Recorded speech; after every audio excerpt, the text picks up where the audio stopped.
he got back in the fight about a year later, I guess. Oh, yeah. But so now I've got to go back to Bagram, and this is one of the most interesting Bergdahl chases. Is so I get back and everybody's like, "Hell, I thought you were leaving." I'm like, "Nah, I'm here." So we're gonna go. We know where he is, right? It's this building on top of a little hill in the middle of fucking nowhere, and SEALs pick their LZs. They want me to land right next to the front door. This is to the X, front door, hostage rescue, right? This isn't, as they put it, this isn't kill capture where we can take it time. We got to get in that door, right? Okay, no problem. I'm going to do that. We're going to, Chalk 2 is going to rope over here. There'll be a blocking position on some other stuff. I'm walking out the door, and the imagery analyst meets me at the door, stops me. "Sir, you can't go." I'm like, "What do you mean?" He goes, "I've relooked the LZs with some different tools. It's too steep. It's too steep. There's nowhere to land. And it's dusty. It's going to be talcum powder dust. There's no way you can do it." And I'm like, "Oh, crap. Well, where's the closest place?" And he looks down the hill a little bit, and he's like, "Right here." And it's about, 500 meters away. And I go, "All right, I'll tell the chief." So I walk out. I'm like, "Hey, chief." I pointed at the imagery. I said, "The guy says I can't land here. I can put you here."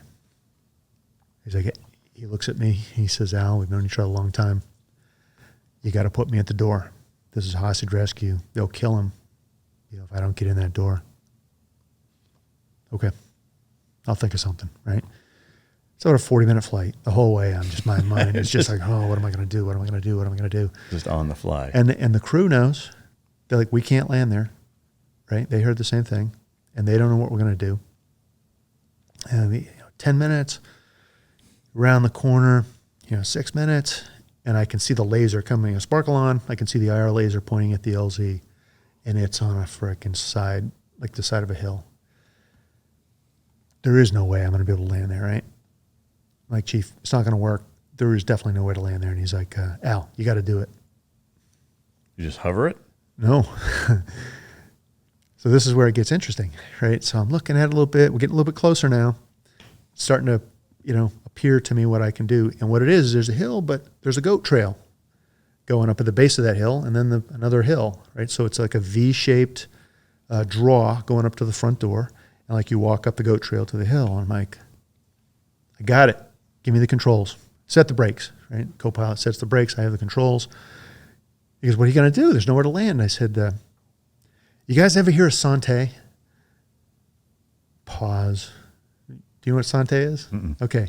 Sante was the only prisoner of war rescue attempt in Vietnam. It was a prisoner of war camp in North Vietnam. There was not any good landing zones for a helicopter, so they intentionally crashed on the objective inside the fence line so that the ground force would be inside the fence. All intentional. And they did it.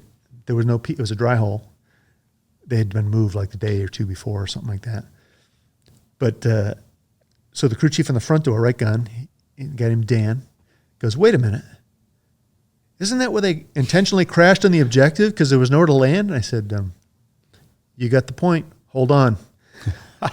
And they all just shut up and let me do it.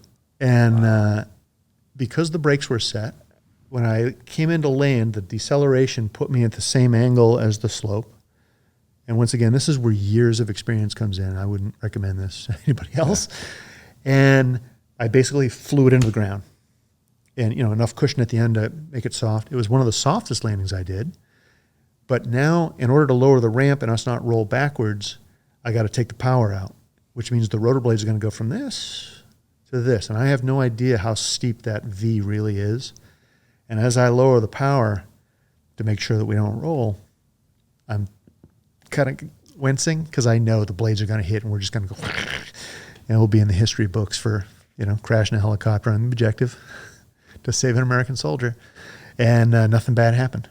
So the ramp comes down, SEALs go out. It's still dusty. You can't even see the building. And I go, "All right, guys, I'm going to take off backwards on the hover page with a pedal turn at about 20 feet, and I'm going to accelerate and fly out of the dust." This is insane in itself. I would kill somebody. Like, if I was the instructor and I saw someone do that, I'd have a fit. And I took off backwards, pedal turned it out, and flew out of it. It's probably one of the best. That whole thing was some of the best flying I ever did. Wow. But what was cool about it was the SEALs are talking to the ISR platform. They still can't see the door because it's all dusty. And the chief is like, I think it was Draco, I need you to sparkle the front door. He's like, sparkle on. It's on the door. Target building 10. And he's like, they moved to it, and I put them 40 feet away from the door. The rotor blades are 30 feet long. Right? So my blades were 10 feet from the building in a dust cloud on a slope. And they blew the door and went in. They found his underwear, his socks, T-shirt. But he wasn't there. That was the final move that took him into Pakistan. Man. But that story gets told today, the Son Tay. Yeah. Except they changed, it's like any fish story you've ever heard. Yeah. It gets bigger. I was closer to the building. Yeah. Blades are longer. The blades are longer. And they're like, the wording I used was, we're going to Son Tay this bitch. But, wild. and of course, he ends up in Pakistan. Yeah. They do a prisoner trade for him eventually. But that's probably some of the best flying I ever did. And the thing about that was, I was telling that story the other day at a fundraiser I was at for some special operators that are transitioning out. And I was talking about the qualities of guys in the special operations community. And I said, I used that as an example of, okay, number one, I was trained and experienced to be able to do it. The customer was able to convey to me what he really needed, even when I didn't want to give it to him. And then using critical outside the box thinking, I was able to figure out how to get there because the other aircraft did rope on the side of the hill. They didn't have the V, they were on a slope, but they were able to use the hover page and rope the guys out there a little bit further away. But we were able to do that. We had the balls to do it. And it's really a risk mitigation. I had to decide, was it worth the risk to crash a helicopter in a controlled manner? I wasn't going to just fly into the ground. For the reward, which was an American service member, even though he was an idiot, we can't let that you saw what happened years later, right? Yeah. So you got to get him. And the fact that all those those things come together is what the soft community is. Yeah. And the kind of guy you want to hire. Yeah.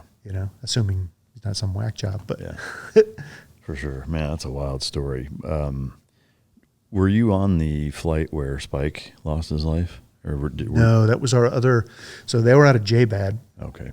I was out of Sharona. So we're two separate. We had three separate task forces in country. One at JBAD, which was 4th Battalion 160, and the pilots that flew him, a guy named Cal Dockery, which is interesting because I talked to Cal a couple of weeks ago. He was on a podcast, and they had Jimmy on a podcast.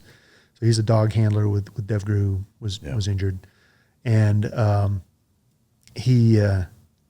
hook us up, and I'm like, Jimmy, I think I know you. I mean, based on your podcast and your missions that you described, I think we met. I think I've actually flown you. Not the mission where you got shot, but I think I have flown you.